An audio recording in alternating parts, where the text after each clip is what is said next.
आगामी लोकसभा और विधानसभा चुनाव के मद्देनजर राज्य में सभी राजनीतिक पार्टियां जनता के बीच अपनी पकड़ मजबूत करने में जुट गई है। लोकसभा चुनाव में अब ज्यादा समय नहीं बचा है। नेताओं की रैलियां और सभाएं अब शुरू हो गई हैं। इसी क्रम में बीते कल आजसू सुप्रीमो सुदेश महतो चतरा के प्रतापपुर पहुंचे। इस दौरान उन्होंने प्रतापपुर के हाई स्कूल मैदान में आयोजित पंचायत सह ग्राम प्रतिनिधि महासम्मेलन में भाग लिया।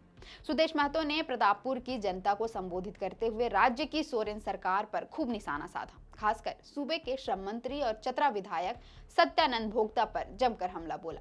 सुदेश महतो ने कहा कि चतरा की जनता ने सत्यानंद भोक्ता को जनप्रतिनिधि बनाकर सदन में भेजा। इनके श्रम एवं नियोजन मंत्री होते हुए भी मात्र 54 लोगों को नौकरी मिल पाई, वह भी होमगार्ड और कंप्यूटर ऑपरेटर की। युवाओं को नियोजन से जोड़ने के लिए नियोजन नीति बनाने में भी मंत्री विफल रहे।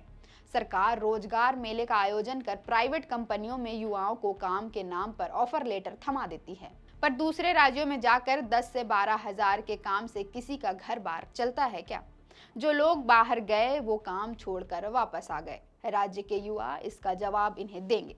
सुदेश महतो ने पूर्व सीएम हेमंत सोरेन की गिरफ्तारी पर तंज कसते हुए कहा कि जिस सरकार ने 5 लाख बेरोजगारों को रोजगार देने का वादा करके सत्ता के शीर्ष तक पहुंची, उसी प्रदेश की जनता के लिए कोई वादा पूरा नहीं किया गया।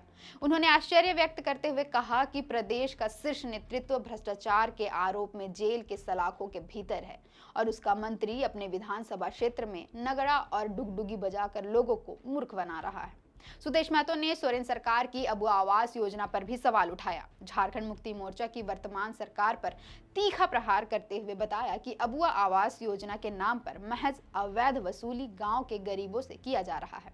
आवेदन लेकर गरीबों के हक हकूक से खिलवाड़ किया जा रहा है। गरीबों से आवास के नाम पर सरकारी तंत्र के बिचौलियों के द्वारा मोटी रकम वसूली जा रही है। सुदेश महतो ने गांडे के विधायक सरफराज अहमद के इस्तीफा पर भी झारखंड मुक्ति मोर्चा के नेतृत्व वाली सरकार को कटघरे में लिया है।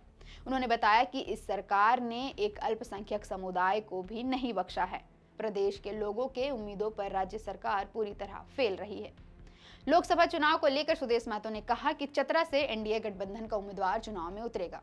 उन्होंने साफ तौर पर नहीं कहा है कि आजसू अपने उम्मीदवार चतरा से उतारेगी। अब कयास लगाए जा रहे हैं कि हर बार की तरह चतरा सीट से बीजेपी ही प्रत्याशी उतारने वाली है।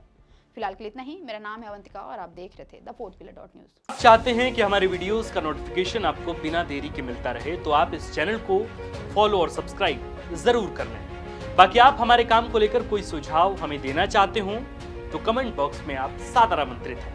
इसके अलावा हमारे वीडियोस आपको अलग अलग ठिकानों जैसे फेसबुक, इंस्टाग्राम, ट्विटर पर भी देखने को मिलेंगे, जिसके लिंक डिस्क्रिप्शन में डाल दिए गए हैं। शुक्रिया।